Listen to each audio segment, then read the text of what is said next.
The Elgin Police Department is dedicated to working in partnership with the community to promote safety and enhance the quality of life by serving with professionalism, encouraging open communication, and embracing diversity. Engaged. Partnering with our citizens and involved in our community. Progressive. Embracing innovative strategies while maintaining proven practices. Dedicated. Serving with integrity and professionalism. Elgin became an incorporated city in 1854 and installed its first police marshal, George W. Renwick. Over the years, the title of the head law enforcement officer changed from marshal to chief.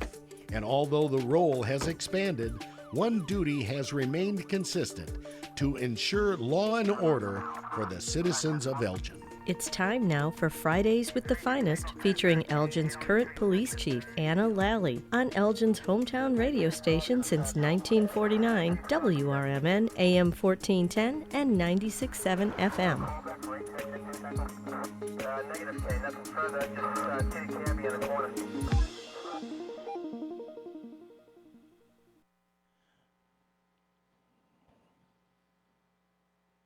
And welcome, everyone. It is Fridays with the Finest with Elgin Police Department's Chief Lally. Hey, and you were like, what? I'm like, wait, what are we This is your first time with me. Yes. And, and Matt McNeil usually sits in this chair, but I said, I want to do Fridays with the Finest. Let me do it. All right, hey, go for it. So he said, I wanted to be able to sit in with Chief Lally, who I remember, this is a personal anecdote, really first meeting you at the WRMN New Year's Eve broadcast. Remember when we were here in studio? Was that last year or the year before? This past year. The past year, yes. Yeah, and you were talking about all the things that the city was doing, preparing for it, how the police department was ready to help in any event. Yeah. And I even asked you, I said, Chief Lally, if I have a little too much to drink, will you give me a ride home? You went, sure. Yeah. I'm like, what other police chief is going to say, sure, I'll give you a ride home. No problem. No problem. That's what you need. Got it. Folks, I never needed the. I don't do he that. has not called me for the record. No, Yes. that is so. But we, as always, this is it's the community hour when we call this Fridays with the Finest. Today it's just Chief Lally here. She said, let's talk about the National Night Out from this past week and the kids going back to school, and then what people want to call in and talk about. So why don't we do that first? I was in downtown Elgin during National Night Out. I came in, my co-host and I came in real quick to crash the evening sports show here at WRMN, coming down Douglas and I've heard off of Center. Yep. Mm-hmm. And the bouncy house that was set up down there. Yeah. Mm-hmm. I wanted to have a note to say, please. I should have gotten a note from you saying, Chief Lally says I can go in the bouncy house. You can go. There were so many kids in there. Yeah, don't push the kids. If there's no one there, then go. Don't push the kids out. That wouldn't be good. So, because somebody would film that, and then you'd be, look at this guy. I will say though, it was an incredibly festive atmosphere. Mm-hmm. Here at the station, we had people walking by. And I got a lot of great feedback. They said, "Hey, you know what? This was a lot of fun. I got compliments on the organization of the whole thing. If people felt very organized. Folks are just out with everyone. Your officers were out there hanging out.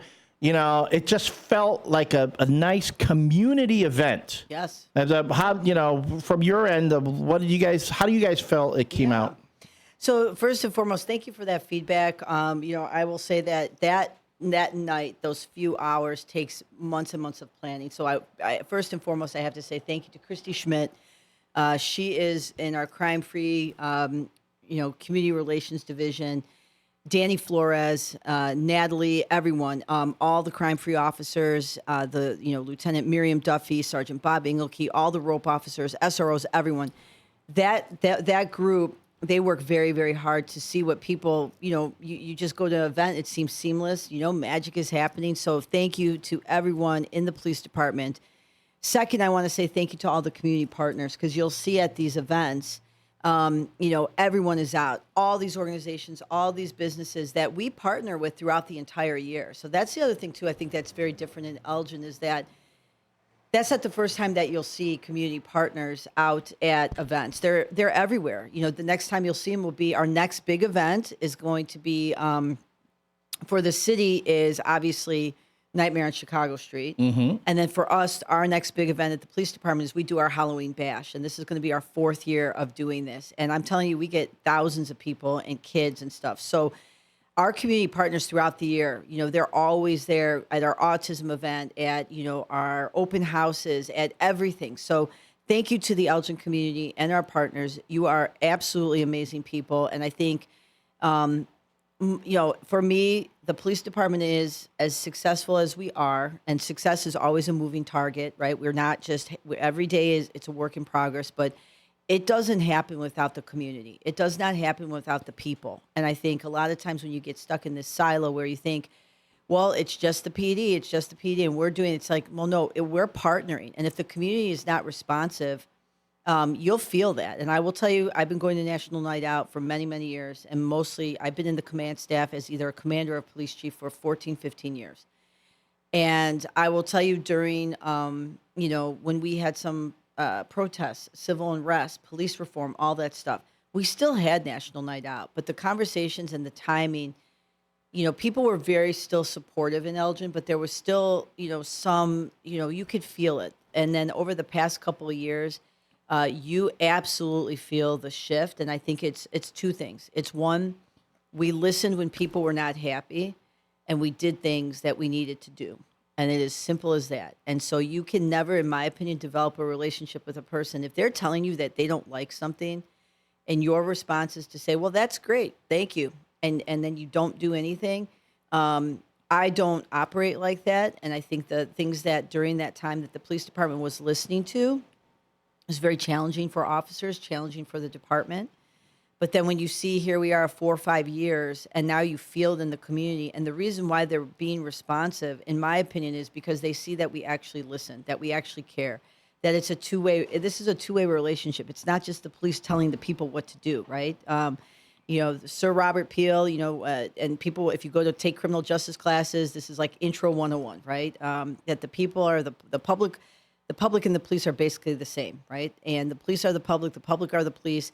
This relationship that we have, you know, it matters. And I think when you go out into the community, I went to 4 or 5 parties, and I'm telling you, you see it, you feel it. And, you know, and I think the other part of it is too, is when you have this next generation of young kids having these very positive interactions with Elgin police officers, 10, 15 years from now, they're going to remember that, because a lot of things that we've gone through, especially over the past, you know, when we had an officer involved shooting in 2018, and you know, handling some of the issues that came with that, the conversations were about the officer involved shooting, but there were also components of the Elgin Police Department used to do this 10 years ago, 15 years ago. And so for me, it was very important that, you know, I listened to that and, you know, said, what is it that we can do differently as an organization? And I think, because for me, it's about the future. It's about setting the department up for the future and making sure that the next generation of police officers, you know, have a great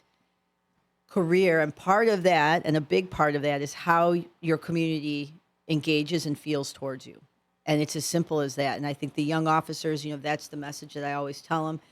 You know, whenever we do promotional exams, I always, you know, tell people right now, you know, one of our questions is always, and I ask this question, if there was something going on in the police department, and I asked you to call 3 community members because I needed you to connect with them, fill them in with what's going on, get their advice, their opinion, could you call 3 community members on your phone? And I'm not just talking about people that know you in passing. I'm talking about they know you. You've had some hard conversations. You've had some disagreements. And I think if your answer is yes, right, you're developing some really meaningful relationships. If your answer is no, then you need to work on that, right? Mm-hmm. Because we can't do it by ourselves. So community was amazing. Thank you to all the officers. Thank you to all our community partners. And, you know, I've gotten a lot of great feedback. And I was at the party in downtown in DuPage Court where you saw that bouncy house. Mm-hmm. And so our downtown neighborhood officer, Alton Gallagher, who I think everyone knows Alton, you know, he has he's from Ireland, right? So he has an Irish accent. It's not even an accent. I guess it is, but he Everyone knows Alton. He's down there. He's just, I mean, you see it. They just have so much love for him. And that to me is just, that's why I can't stop smiling, because I'm just like, this is what it's about. This is it. And I just know that, a few years ago and some of the things that we've gone through, it's not easy to get people there, right? Like it's hard. If you sit in here and all you do is criticize me all day on this radio show, okay, because of who I am as Anna, I'll be like, all right, give it to me. Got it. Now I'm going to try to do something. I'm not going to take it personal. I'm not going to get offended. I mean, I'm not going to like it, but all right, I got to work with it. But that's not an easy thing to do, right? And I think the more that you see people in our community and you hear, why are they upset? Why are they saying that this bothered me? And if you don't listen to what they're saying, you're never going to have a chance or an opportunity to change it for the better. So work is happening every day. It's a nonstop thing. This is like, I think Christy, I went in there the day after to say thank you personally. And then I said, hey, what are we doing for Halloween? Because every year I like to do it bigger and bigger and bigger. And she's like, oh my God, not yet. Give me a break. And I was like, okay, I need to have some self-awareness, and I'm going to remove myself, and I'm going to calm down for the week, and I'll come find you in a couple weeks. That's funny. Yeah. For Officer Alton? Gallagher. Yep. Alton Gallagher. Yeah. See, to him, he talks normal. It's all of us who have the accents. Yes. I asked him that one time. I said, what do we sound like to you? And he's like, you guys have he's like, well, he's like, you have like this, like surfer California kind of, hey, like, I was like, what?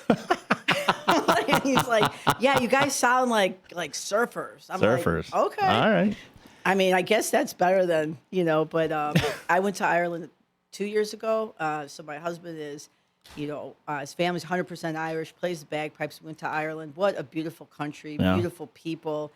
Just amazing. So I always tell Alton, I'm like, I'm glad you're here, Alton. Thank you for coming to the Elgin Police Department, because you're amazing. But I don't know if I'd move from Ireland. I don't know. I mean, I don't. I'm like, when you go there, it's just so peaceful and beautiful. And not to say that here is not, but it's just very different there. I get that. But he's like, no, I love it, and I love it, but I love here. I said, no, I get that. But so yeah, we sound abnormal to him. Yeah. He sounds normal, right? So. You're listening to Fridays with the Finest here on WRMN Radio. We've got Chief Ann Lally here. Phone lines are open if you have a question. 847-931-1410, 847-931-1410. Or if you're too shy, feel free to text us, 505-926-1410. That's 505-926-1410 if you have questions for the chief. I know giving a recognition to Christy Schmidt. Christy Schmidt, yes. Yeah, Steve Thorin said, hey, you need to talk to her and tell her, ask her about it. I go, but this was like the day after. I'm going, I don't know if she wants to hear from us at 6 in the morning after National No, Night. she doesn't. No. No, Christy Schmidt? No, she does. I mean, and I love her, but it's like you got to think like that's a lot of work. It is a lot of work. You got to give her a break. And even I was like, ooh, I probably should have. I was like, all right, Christy, I'm sorry. I shouldn't have said that. Just leave her alone. I'll leave you. I She's got to decompress. Yeah, I got to decompress. Any fun? You say you visited a lot of the different ones. Like any fun stories or things you got from it? I will tell you. So Officer Alva's party, which is the one down here on Spring Street, which is just Channel 7 was out there. This party is like 1,000 people. It's crazy, and it is huge. And people, this is going on. I think it's his 3rd years, but he tons of people, community people. I mean, it's packed. It looks like he takes over like 6 blocks. Wow. So.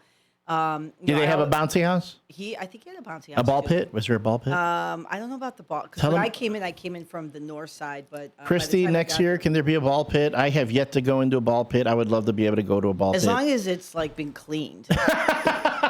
Right? True. Yeah, I don't know about that. Stay in the bouncy house, baby. Right? I don't know about that. All right. Good point. That party, I was at Kids United. So we do a summer program. We partner with U46. Kids United is sponsored by Elgin Township. They give us a grant. So that's kind of the end of summer bash, and we do a huge party. So our school resource officers are going back to school, which I kind of want to talk about here. Right. Monday school starts, and so summer is over. Now everybody back to work, back to school, right? There's no more fun. That's it. Every kid in Elgin just went, she said it out Yes, loud. The I did. quiet part out loud. Yes, I did. There's no more fun. It's back to work, back to school, back to work. So I want to talk a little bit about back to school. So Monday it's a lot. So what happens on Monday? Obviously, you think about kids are, especially if they're going from like 6th grade into a junior high school, and so now this is a new school, or if they're going from 8th grade into high school. This is foreign territory. Brand new school, getting on brand new bus routes, brand new people. So there's a lot of that going on. And so I think, what we do is obviously it's the safety component, but it's also the engagement component. So you will see officers at every school in the morning, grade schools, middle schools, high schools. Our high schools and middle schools have school resource officers. And then the grade schools, our patrol division and our crime-free group will go out there in the morning just to make sure that first day that we have a presence. And really throughout the year, you'll see the day shift officers. That's what they do in the morning. They go by the grade schools, the middle schools, high schools. And so that first day is really there to encourage the students, to really, support them, make sure that the parents see that we are out there. It's a very visible thing. School safety is a very big concern, right, for parents. And they want to make sure that their kids are safe. And that is our job. And so to ensure that we're out there and having those relationships. So you will see all of us out in the morning. There's some things I want to remind people of, because this is the other thing. Where schools are, the traffic is going to be backed up because people are going to be dropping their kids off. So we do start getting a lot of complaints the first, second week until people kind of adjust their routine. So I just say, everybody be patient with everyone. Be careful. Look for students that are crossing the street. Follow the posted school zone speed limits. Make sure that you're following all parking regulations, including not parking by fire hydrants. If you show up to a school and you say, wow, all this is backed up and there's that empty spot there, that's like, wow, I must have just got lucky. No, there's a fire hydrant. No, don't park there. No. But you see, that's not just your reserved spot, but you'll see this happen, right? And then what happens is the other parents who are following the rules are now aggravated. And so now there's this little, side thing going on. So just everyone, please be respectful. For the students too, cross in the crosswalks. Don't be running across the road, especially on Larkin. There's a fence that's now been put up there. There's the stop sign in the middle on Larkin. It has helped, but you will see sometimes students running across the street. Drivers are on their brakes, they're slamming on their brakes, all this stuff. So be mindful of parking considerations. Be mindful that everyone is trying to get their kid to school. So, it's not happening in a vacuum. So everyone's going to wake up. If school starts at 8 in the morning, everyone's going to wake up. Everyone's going to have the first day of school jitters. Everyone's going to be nervous. Parents are still trying to get to school. If this is the first time that your kid is going to school, I've been to some elementary schools where, you can see the parents are, this is the first time their kid is going off by themselves. And so that's an emotional thing too. So everybody, I think, just be supportive of each other. Be mindful of that. It's not easy for some students also. They're trying to make new friends. There's that whole social thing. There's just so much. And so I think anything that we can do as a community to support, to make sure that people have a safe environment, that we all do our part. Any particular challenges that you're outside of the things that you've described? Wow, we've been hearing about this sort of thing. We're concerned. Some parents have expressed a concern about this sort of thing. Anything like that? Yeah, so I would say this too. So a lot of times, and I want to that's a great question, because a lot of times we'll get threats in the school. And so I want to make sure that the community we have been doing this for many years, but so that everybody kind of knows our template. So a lot of times if there's a school threat that is something that is affecting the entire school, a lot of times you'll see we will push that out on social media, right? Now, if it's an individual person-to-person threat, so for example, one student is threatening another student or maybe a couple students, we're not going to post that out on social media. We also have to be mindful there's Juvenile Privacy Act and there's things that we can and cannot say. So if you see something on social media, it's because it's affecting the whole entire school, right? There's a school threat to the school. And in those instances, you'll see a lot of officers out at the school. We're on social media immediately. We're working behind the scenes with our U46 partners to make sure that the communication is going both ways. our communication goes directly to the community. The school talks with the parents, right? So at some point, the police department has to give a message to the community that the school might be waiting to give a message or waiting to get more information. So ours needs to be timely, right? It needs to be, and especially now when a lot of students have phones. They're texting. So they're hearing about these school threats. They're texting their parents. Their parents are like, well, what's going on? So we're very, very mindful of the immediacy and urgency and timeliness of the information that we need to put out as it relates to school threats. But then again, there are some things that'll happen that you'll hear about it later. If we have a student that maybe is bringing some contraband into the school and we make an arrest and there's something, we may put that out just because people are asking, hey, we heard about this. So, but anything with an emergency, a school threat kind of thing where it's an immediacy, you will hear from us. And so we've done that. I think the community kind of gets our routine here, so they know to come and look at our Facebook page. If it's not coming from the Elgin Police Department Facebook page, it is, I would take a step back and really vet out the information. Because a lot of times, people are putting stuff on social media that has not been, authorized by the department. So, And make sure it's not a page that's spoofing your Yes, page. Because exactly. a lot of times they can create pages that at first glance it Yes. looks like the page, but then you Yes. look at the little, the URL for, oh, wait a minute, that's wrong.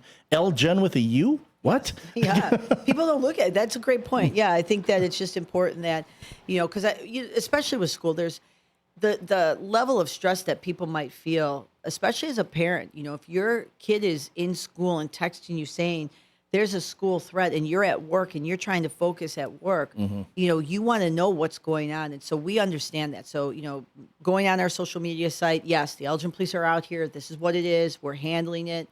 If it's something of a bigger situation, obviously there's other things that are going to be put in place. So we are very, very mindful of that. I know that, and especially kids are kids, right? Yeah. Kids are going to do kids things sometimes, and not everything is for the entire community to know. Right. And you have to be respectful of privacy with juveniles, and also making sure juveniles have more rights than adults in terms of privacy and what goes out to the public, as it should be.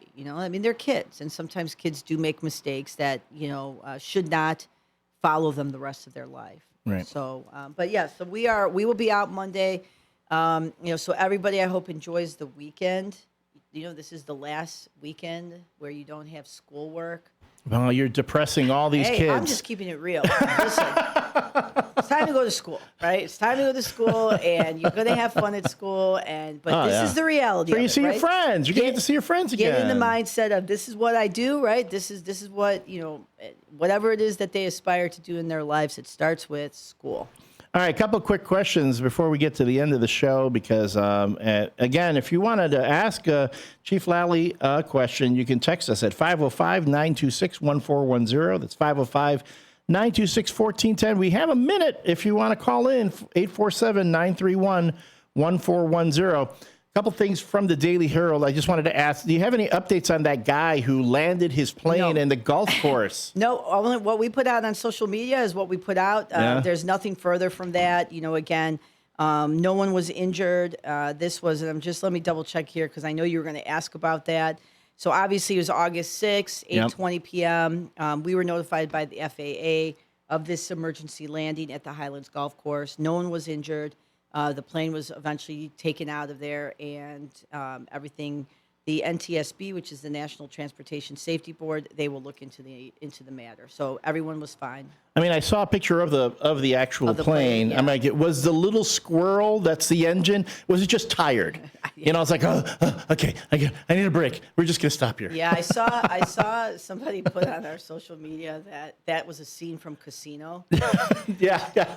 Or the Harrison Ford once landed his plane in a golf course. I'm like, was it Harrison Ford? Yes. Oh, I would have been I off. was trying to think but that scene in Casino, which that was one of my favorite movies. Robert De Niro and Joe Pesci, But yeah, it was kind of like that on the golf course. Yeah.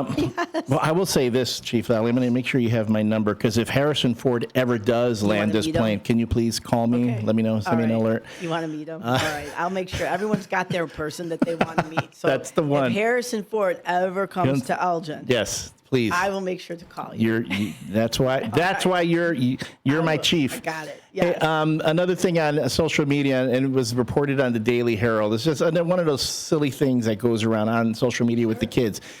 You've heard about the door kick challenge?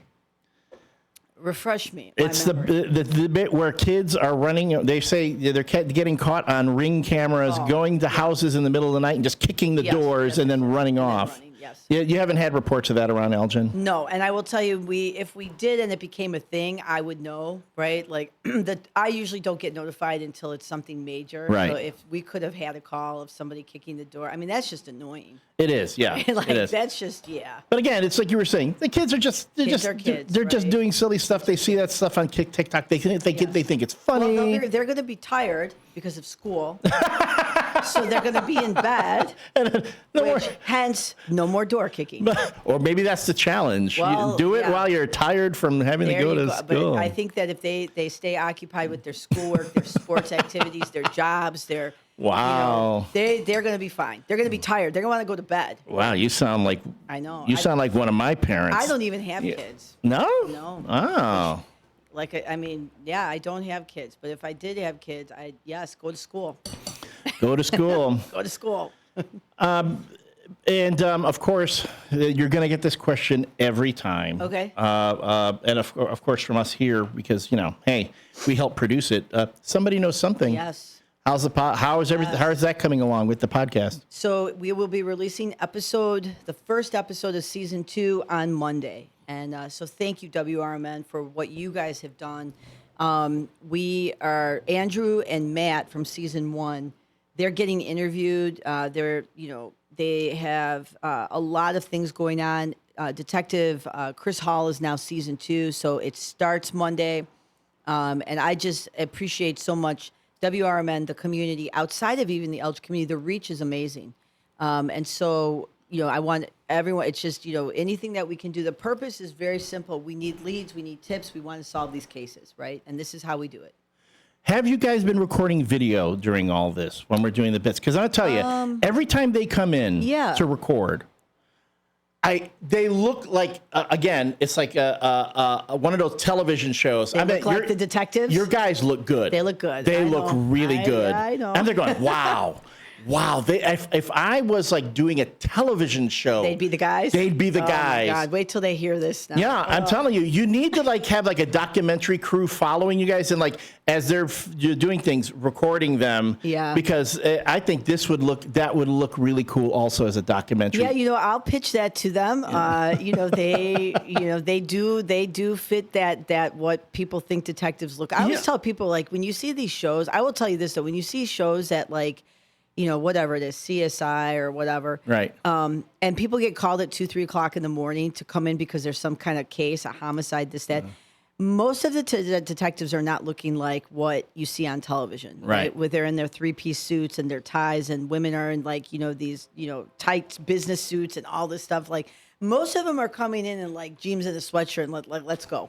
Now, Andrew and Matt, obviously, this has put them in the national spotlight, and I'm very proud of them and the work that they do, and more importantly, that we were able to do something for the Sheepers family. That is all this is about, right? This is about all the families, the victims, and they are they're keeping it humble, right? Like, and if they don't, their coworkers will let them know, because Elgin Police Department, they have people in there, they will keep it real with you.